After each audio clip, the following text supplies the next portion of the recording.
Assalamualaikum warahmatullahi wabarakatuh. Alhamdulillahirabbil alamin wassalatu wassalamu ala asyrofil mursalin sayyidina Maulana Muhammadin wa ala alihi washabihi ajmain amma ba'du. Yang kita hormati bersama, yang sangat saya hormati Profesor Al-Habib Abdul bin Muhammad Baharun selaku Rektor Universitas Al-Ahqaf Yaman. Teman-teman yang di Yaman yang sedang menuntut ilmu yang saya hormati, khusus selaku Suriah PCGNU Mas Agus Asro Halim dan Mas Khosi An-Najah selaku Ketua Tanfidiyah. Teman-teman thalabatul ilmi yang ada di Yaman. Biasanya kalau di Indonesia wasatiyah itu disebut atau diterjemahkan atau dialihbahasakan moderasi Islam. Di kamus bahasa Indonesia moderasi itu ditulis sebagai yang berkecenderungan tengah, berkecenderungan tidak ekstrim, baik dalam perilaku maupun faham. Juga dijelaskan moderasi adalah sikap mau mendengar orang lain. Dan alhamdulillah berkahnya teman-teman di Yaman, saya punya kitab Ushulul Wasatiyah, saya baca khatam, dan itu persis seperti keyakinan-keyakinan kita yang punya sanad muttasil sampai manhaj wali songo. Kita punya sekian kasus dalam sikap manhaji. Dulu perempuan itu tidak boleh belajar karena takutnya kalau belajar itu terus bisa nulis, bisa WA-an, terus takutnya bisa pacaran.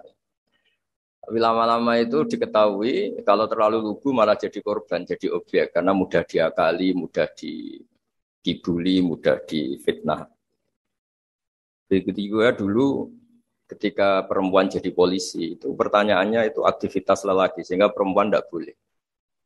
Tapi setelah mendengar beberapa kasus kriminal misalnya pengedaran narkoba itu banyak yang disembunyikan di alat-alat yang khasnya perempuan. Sehingga semenjak dijelaskan polisi kalau itu narkoba disembunyikan di alat perempuan atau alat kelamin, kalau polisinya semua lelaki kayak apa? Sehingga terus mulai tahu pentingnya polisi perempuan. Begitu juga untuk ngecek kasus-kasus pemerkosaan. Itu kalau yang ngecek lelaki kebetulan tidak soleh bisa tidak karu-karuan itu. Kriminalnya semakin banyak. Kedokteran juga gitu dan seterusnya dan seterusnya. Ini barokahnya mau mendengar. Jadi mendengar itu penting, meskipun pendapat itu kita tidak cocok. Tapi kalau mendengar itu penting. Dan awalu hadatin itu ya diperdengarkan. Dulu Rasulullah SAW pertama jadi nabi itu ya memperdengarkan orang. Beliau at-tahaddi bin nubuwah, memaklumatkan diri kalau sekarang beliau itu nabi. Dan barokahnya memperdengarkan itu ada logika nubuwah yang didengar oleh orang-orang kafir. Kemudian sebagian mereka itu Islam. Karena logika yang terbangun sudah ada, mainstream sudah ada. Misalnya kalau problem banyak, resiko banyak, ya Tuhannya harus banyak. Maka pertama Nabi jadi Nabi itu digugat dengan kalimat aja'alal alihata ilaha wahida inna hadzal syai'un ujab. Masa urusan kita banyak, kemudian Tuhannya satu. Kalau urusan kita banyak, Tuhannya harus banyak. Itu logika mainstream saat itu. Sampai Nabi bikin logika tandingan, yaitu kalau kamu jadi buruh dan majikannya banyak, semuanya minta dilayani, semuanya minta diturutin, Anda yang bingung. Kemudian mereka setuju. Nabi memberi satu pemahaman, Tuhan kamu adalah majikan kamu. Rabbukum sayyidukum. Dan itu kalau banyak, kamu akan bingung karena semuanya punya hak merintah, punya hak negur, terutama punya hak memberi sanksi. Itu yang disebut Dorobawo masalah rojulan fihi syuraka umutasyakisuna wa rojulan salamal lirojul. Nah logika-logika permanen ini yang disebut kita nggak boleh ekstrim karena semua cerita dulu Nabi itu sah ya, sah itu meskipun itu nggak pilihan sah, sah mendoakan umatnya kena azab kayak zaman Nabi Nuh, Nabi Soleh. Kalau mereka nggak nerima ajarannya, tapi itu pun setelah mimba jima ja'atumul bayinat atau sebagian ayat disebut hatta ta'tiyahumul bayinat. Jadi sanksi itu setelah kita memberi penjelasan kebenaran itu terang welo-welo, sejelas-jelas mungkin. Logika yang nggak bisa ditolak. Itu baru sah kita mengkutuk, baru sah kita menyalahkan. Sehingga semua nabi itu punya kemampuan fatona, kecerdasan yang orang itu nggak bisa ngilang. Dulu misalnya di fikih, orang Medina itu abkhosun nas, orang yang paling buruk dalam timbangan, orang yang sering transaksi tidak cash, tidak nakdan. Misalnya beli mangga masih pentil itu sudah dibayari dengan asumsi jadi mangga tua. Itu sudah perilakunya Ahlul Madinah zaman itu begitu. Terus Nabi datang, Ara'aita in mana Allahu as-samra fabima astahilu ahadukum ala sahibi. Kamu menjual dengan asumsi itu sudah mangga tua. Kemudian mesti harganya mahal. Bagaimana kalau masih pentil sudah kena musibah, kena angin? Lalu kamu mengambil uang itu atas nama apa? Atas nama mangga tua nyatanya yang didapat pentil. Atas nama pentil masa iya harganya sebanyak itu. Akhirnya ada kesadaran bahwa muamalah seperti itu tidak sehat, tidak benar. Begitu juga logika-logika tentang ada seseorang pemuda yang mau masuk Islam tapi syaratnya dibolehkan zina. Sampai geger karena itu enggak etis. Ketika geger-geger Nabi tanya, ada apa itu? Ada syabun yadkhulu fil Islam tapi yasta'zinu fi zina. Dia tetap izin bisa zina. Kata Nabi, sudah enggak apa-apa suruh sini ya. Setelah ketemu Nabi mau mengset ya, membuat logika yang luar biasa. Atau hibbuhu li bintik, kamu suka kalau punya putri kemudian jadi demenannya orang, jadi dizinain orang. Ya enggak. Kamu suka kalau perilaku itu ada di ibu kamu. Hidung-hidung belang menjadikan ibu kamu objek seks ibu itu. Hidung belang itu ya enggak terima. Atau hibbuhu li bintik, atau hibbuhu li ummik, atau hibbuhu li kholatik, li amatik. Nabi itu ngulang berkali-kali. Sampai muda tadi menyimpulkan betapa buruknya zina. Bagaimana kalau korban itu anak saya, ibu saya, bulik saya, budi saya, dan seterusnya. Semenjak itu kata beliau, kata pemuda tadi sama masuk Islam tanpa persyaratan boleh zina, dan zina itu abbahasya. Sesuatu yang sangat buruk. Nah ini yang harus dilatih terus oleh sikap-sikap yang nyuwun sewu bisa disebut ekstrim. Karena harusnya logika-logika Islam itu dipahami secara baik. Sehingga beberapa kali larangan-larangan manhiyat juga Allah menyebut innahu kana fahsyata wa maqta wa sa'a sabila. Jadi disebut itu buruk sekali. Misalnya pembunuhan, bagaimana kalau itu anak kamu, korbannya keluarga kamu. Sadis juga gitu, bayangkan kalau itu korbannya anak kamu. Sehingga dari baca ini kitabnya Sayyid Abdul Harun, saya alhamdulillah baca dan saya baca mungkin 2 jam khatam karena memang pola itu pola mainstream. Jadi penting membaca kitab dengan mudah dan gamblang itu penting karena itu artinya ada mindset bersama, ada pikiran bersama yang kita terimanya itu sudah sayyughal lisyaribin, nyaman. Jadi kalau saya baca kitab itu ukurannya gampang. Kalau saya baca kok nyaman gampang berarti ya sepikiran karena ya memang mindset yang sama. Dan ciri utama kebenaran itu harus dicatat sayyughal lisyaribin. Jadi kebenaran itu harus mudah dicerna. Caranya gimana ya? Tadi saya ulang lagi, kita harus mau mendengar. Jadi beberapa pemahaman yang keliru dulu misalnya tidak ada penyakit menular. Kemudian ada orang Arabi yang mencoba unta yang waras dijejerkan yang kudisen. Yang ternyata yang waras jadi kudisen. Sehingga mereka protes, ya Rasulullah kata engkau la adwa walati arota. Tidak ada penyakit menular. Ini unta sembuh, unta sehat. Kena unta gudikan ternyata ikut gudikan. Lalu sama Nabi dibenarkan paman adal awala. Lalu yang nulari yang pertama siapa? Itu asli ya Rasulullah dari Allah. Nah, ternyata pemahaman tadi dikira penyakit nggak boleh menular, itu dicoba yang sakit dijajarkan yang sehat, tapi Nabi membenarkan maksud saya awal penyakit itu dari siapa? Tentu dari kehendak Allah Subhanahu wa taala. Nah, di sini akhirnya ada logika bersama bahwa untuk menghadapi sesuatu itu pentingnya mendengar. Kemudian yang terakhir dan saya mohon nanti diskusinya tentang kitab ini al-hulu wa takfir. Di mana-mana itu yang namanya nabi itu ya orang kafir dijadikan sebagai muslim. Orang baik juga gitu. Di mana-mana orang baik minyak yang fasik jadi soleh. Yang soleh bodoh menjadi soleh pinter. Yang setengah pinter menjadi pinter banget. Syukur-syukur jadi wali. Nah logika-logika itu harus permanen. Di mana-mana ya inginnya kita itu ya yang enggak baik jadikan baik. Ini bukan kebalik, yang sudah baik dikafirkan, yang sudah anggota dikeluarkan. Itu aja secara organisasi masalah kan. Jadi takfir itu sebenarnya tidak usah dalil sudah jelas. Masa yang sudah masuk dikeluarin. Yang di luar saja difasilitasi kulil ladzina kafaru iyantahu yufar lahum ma qad salah. Kalau kamu mau masuk Islam, fasilitasnya itu yufar lahum ma qad salah. Masalah-masalah kamu, dosa-dosa kamu akan diampuni. Jadi tahu-tahu orang yang min ahli la ilaha illallah karena kesalahan tertentu, entah pegang patok kuburan, entah apalah peringatan sesajen langsung dikafirkan. Ini kan jadi aneh. Padahal acaranya tahlilan. Menjadi aneh karena satu kalimat sing dakhala bihal kafiru al-islam. Satu kalimat yang menjadikan orang kafir menjadi Islam. Kemudian dengan kalimat yang sama orang Islam hanya menjadi kafir hanya karena pegang patok kuburan atau karena acara-acara tahlilan yang dia khurafat. Ini kan jadi aneh dengan kalimat yang sama, yang satu berstatus mengislamkan, yang satu berstatus mengkafirkan. Nah, sering mendengar gini insya Allah menjadi luar biasa. Masyhur itu dicerita di Bukhari, dan saya senang cerita itu ada orang syaribul khamri. Mulai dulu Mang Muhyiddinnya Kiai itu macam-macam. Dia itu syaribul khamri, tapi kalau nggak di masjid nggak senang. Dia sukanya di dekat-dekat masjid karena dia nggak mau jauh dari tempat orang soleh. Sehingga ketika dikhat oleh Nabi karena keseringan minum sampai wakana yulaqabu himaron di Bukhari disebut orang itu panggilannya himar. Tapi ketika sahabat mulai melaknati dia, kata Nabi la tal'anu fa innahu yuhibbu wa rasulah. Kamu jangan melaknati pemuda itu, bagaimanapun dia senang Allah dan Rasul. Itu di bab tobat, di beberapa bab di kitab Ihya dijelaskan, sama masih ingat kalimatnya. Falam yukhrijhu bil ma'siyah anil mahabbah.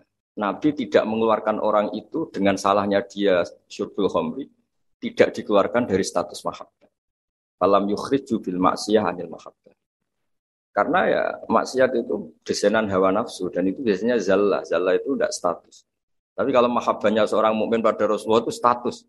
Dia tahu Rasulullah itu orang benar, maka dia ingin mahabbah. Ya, karena dia punya nafsu, terus ada zallah. Jadi harus dibedakan mana status, mana zallah. Kita orang Indonesia ya loyal sama Indonesia. Kita KTP Indonesia, kartu anggota keluarga ya Indonesia. Tapi jangan juga kalau zallah langsung tidak menjadi warga Indonesia. Kalau ada sanksi ya sanksi aja, tapi jangan sanksi tidak berstatus Indonesia. Sama mukmin juga gitu. Kalau salah ya salah saja. Tapi jangan terus berstatus tidak mukmin dan seterusnya. Nah, saya mohon logika-logika ini permanen. Kemudian kita punya hujah riwayah, punya hujah sanad yang ditulis Habib Abdul Bahri. Karena barokahnya hujah itu kita bisa menjelaskan kepada umat gampangnya berislam, gampangnya jadi orang baik. Saya berkali-kali cerita jadi orang baik itu gampang. Apalagi kita ini alhamdulillah senang makan, senang tidur, senang guyon. Senang. Ya kalau kita jadi orang baik itu kan gampang. Artinya gampang gimana? Ketika semalaman kita guyon, anggap saja itu tarkul ma'asi. Ya barokahnya guyon sama teman-teman, bakas terong bakar, bakas makan-makan. Akhirnya malam itu tidak dugem, tidak maksiat. Barokahnya tidur semalaman, ya barokahnya tarkul ma'asi kuliah. Sudah gitu. Ya kalau kamu jadi Islam ekstrim kan, santri kok tidur semalaman, kapan belajarnya?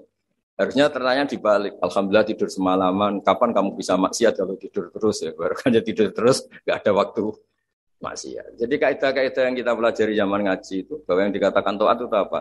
Imtitsalul awamir wajtinabun nawahi, ya sudah. Barokahnya tidur itu istinabun nawahi, nawahi kuliah bahkan karena tidur tadi. Nah barokahnya cara pandang yang mudah, sederhana, ismamin mubakhin illa wa yatahaqqaqu bihi tarku haramimma. Fa'il zamu minas sukun tarkul qatli wa minas sukut tarkul qadhaf. Itu ada di kitab Lubul Usul. Orang itu kalau melakukan mubah, pasti saat melakukan mubah itu ada tarkul haram. Tarkul haramimma, akan meninggalkan haram apa saja. Makanya perilaku kiai-kiai ya gejol-gejolkan, santri ya gejol-gejolkan. Itu bukan nilai gejol-gejolkannya, tapi istildat bil mubahat, nyaman dengan hal-hal yang dibolehkan Allah. Dan konsekuensi dari itu saat itu juga pasti tarkul ma'asi. Nah berkahnya berpikir seperti ini jadi enak. Nabi juga sering ketemu anak-anak tanya, ya Umar mafa'alan Umar, kabar burung kamu gimana? Hal-hal seperti itu bercengkrama tapi menjadi suasana itu nyaman. Tapi ketika ditanya ayul islami khairun ya Rasulullah itamu ta'am. Islam itu soal mangan-mangan asik gitu ya sudah. Islam itu tabassum, Islam itu talqatu wajhin ceria. Jadi dengan tahu kalau itu semuanya adalah tuntunan Islam. Kan termasuk wafi putih hadikum sodako Islam itu ya kumpul sama istri. Ya sudah itu kan hal-hal keseharian yang dibutuhkan manusia dan oleh Islam dilegalkan, didukung dan saat yang bersamaan dijamin ada ridha Allah karena di situ ada tarkul ma'asi, ada tarkul mungkar. Halo. Ya, saya kira demikian mungkin antum alamu tentang naskah-naskah beliau. Saya hanya tahu ya, hanya memberi dasar bahwa ini sudah benar naskah-naskah ini saya belajar khatam alhamdulillah. Dan saya tidak ada yang janggal sama sekali karena tadi ciri utama kebenaran itu labanan khalisan sa'ihul syaribin. Assalamualaikum warahmatullahi wabarakatuh. Waalaikumsalam warahmatullahi wabarakatuh. Syukron, katsiron. Jazakumullahu ahsanal jaza kepada Gus Baha yang sudah menjelaskan secara jelas tentang isi. Mungkin kita langsung beralih terhadap sesi selanjutnya, yaitu tanya jawab dari peserta webinar, baik pertanyaan itu disampaikan via komentar di YouTube ataupun dari via chat via Zoom.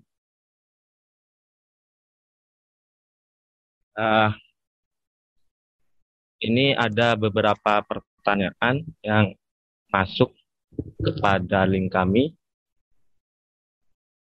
Yang pertama itu dari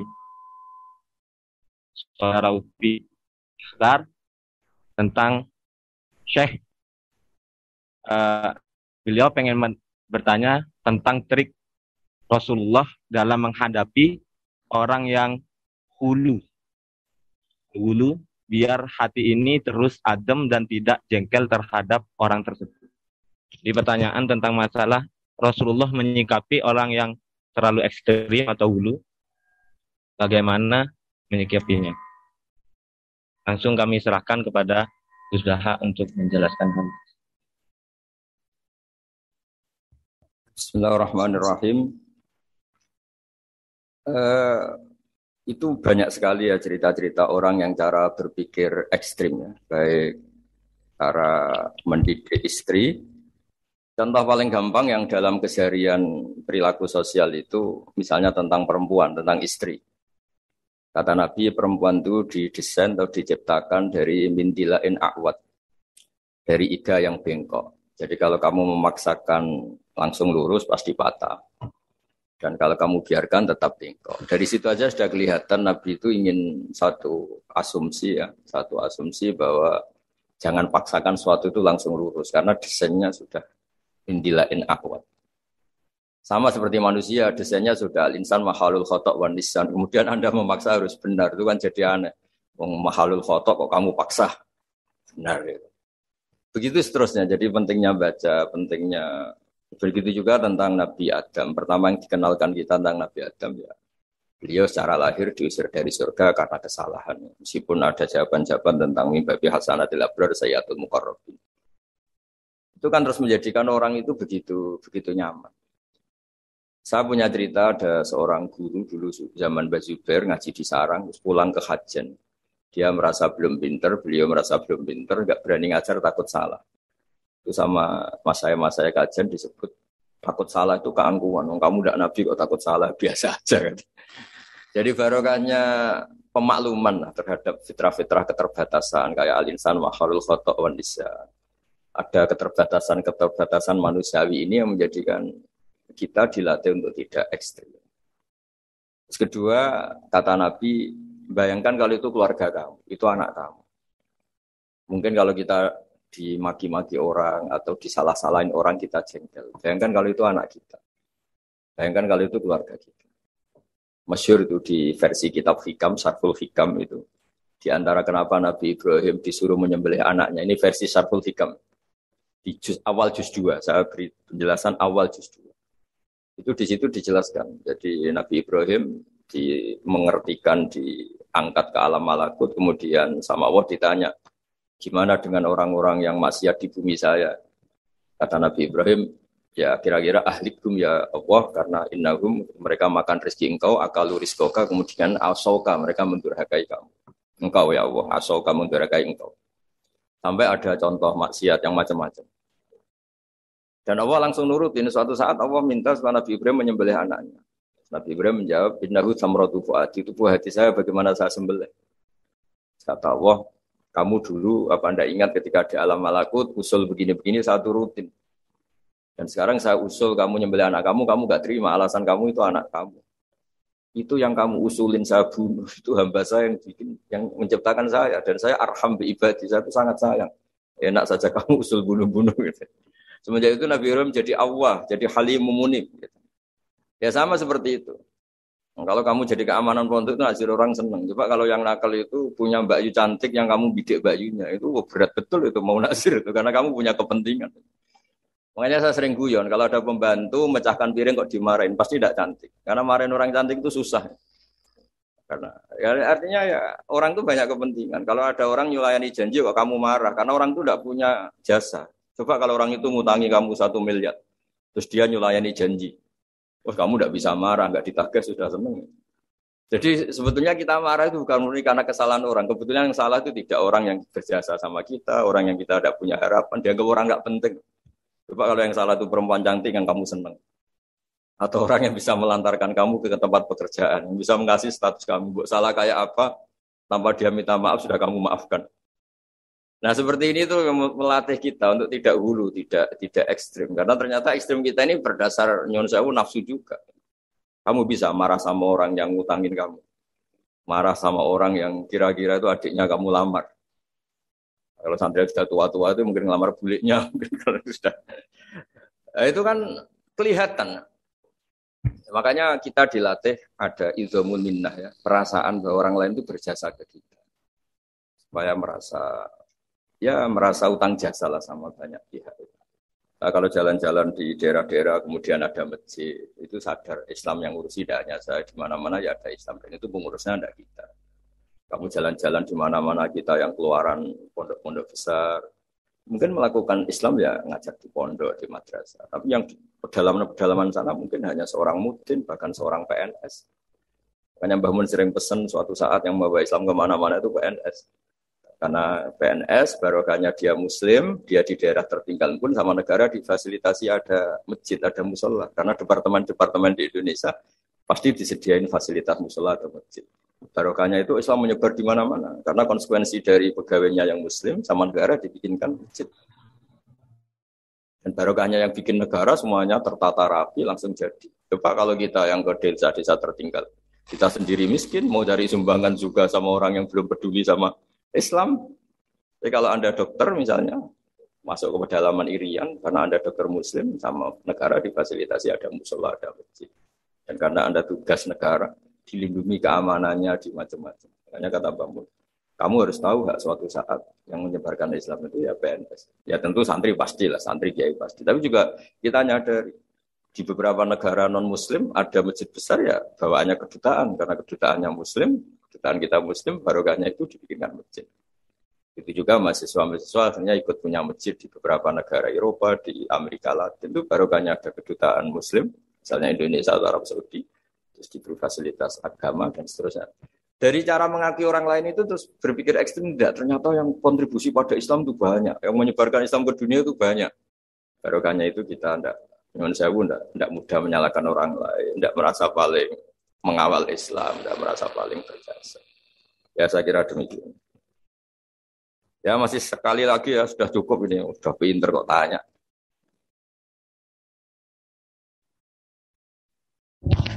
Nah, di sini ada pertanyaan terakhir ya dari via YouTube tentang bagaimana konsep wasatiyah dalam membela negara. Bagaimana cara kita atau ajaran wasatiyah dalam hal-hal yang berhubungan dengan membela negara. Monggo kepada beliau. Bismillahirrahmanirrahim. Kalau wasatiyah ya sampai level berbeda negara ya, beda komunitas. Sebetulnya ada membela negara. Membela dalam negara. Ya.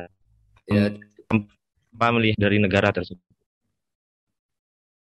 Kalau sampai membela negara dengan arti menjaga wahdatil ummah, ya kita tetap pakai fikih saja. Misalnya kita tetap senang kalau al-mu'min itu siapa, al-muslim itu siapa. Al-muslim itu man salim al-muslimun min lisanihi wa yadihi. Orang Islam itu orang yang orang lain itu tidak mendapat kesulitan karena perilaku dia ya, baik perilaku lisan maupun perilaku min lisanihi wa yadihi. Jadi kita dukung stabilitas negara. Kalau negara ini kacau juga orang Islam dari pekerjaan susah. Kalau negara stabil kan tidak yaktulu ba'duhum ba'da, tidak saling bunuh, tidak saling apa. Tapi kalau barokahnya kita dukung negara dengan makna stabilitas terjaga kan, yang orang-orang miskin bisa kerja di pabrik, guru-guru bisa ngaji, orang Islam bisa sholat nyaman. Jadi sebetulnya mencari dalil-dalil gitu itu mudah. Dalam keseharian kita pasti komitmen pertama orang di biat Allah atau akhdul mitsaq itu ya latas fikuna dima'akum wa la tukhrijuna anfusakum min diyarikum. Orang tidak ditumpahkan darahnya, tidak diusir atau tercerabut dari komunitasnya. Caranya gimana? Ya negara ini harus stabil. Nah, caranya stabil gimana? Ya kita tidak ngambil sikap-sikap yang kontraproduktif, yang ekstrim. Tapi semua itu tetap demi aturan yang diterapkan Allah dan Rasul. Itu siapa? Al-Muslim, man salimal muslimun min lisani wa yadi. Atau orang mukmin itu siapa? Mayyak manu jaruhu bawa ikohu. Orang mukmin itu orang yang di sekelilingnya itu merasa tidak akan kenapa-apa. Mukmin juga gitu, man amina, orang yang di sekelilingnya juga yakin nggak akan kena musibah karena dia. Nah, hal seperti itu, dalil-dalil seperti itu memang harus dihafalkan sehingga tertanam di hati. Jadi sebenarnya Islam itu gampang sekali, mudah sekali karena fitratallahi allati fatarana sa'alih. Saya lama sekali hidup di Jogja, ya sering ketemu pakar-pakar di Jakarta. Itu mereka berpikir jelimet kayak apa?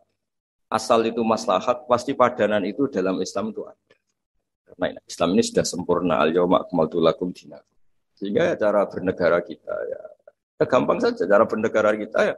Kita jangan bikin problem untuk negara ini yang ganggu stabilitas. Kalau stabilitas terganggu, potensi yang dulu potensi saling keos, saling bunuh, terus orang juga cari pekerjaan susah, cara hidup sosial jadi kacau.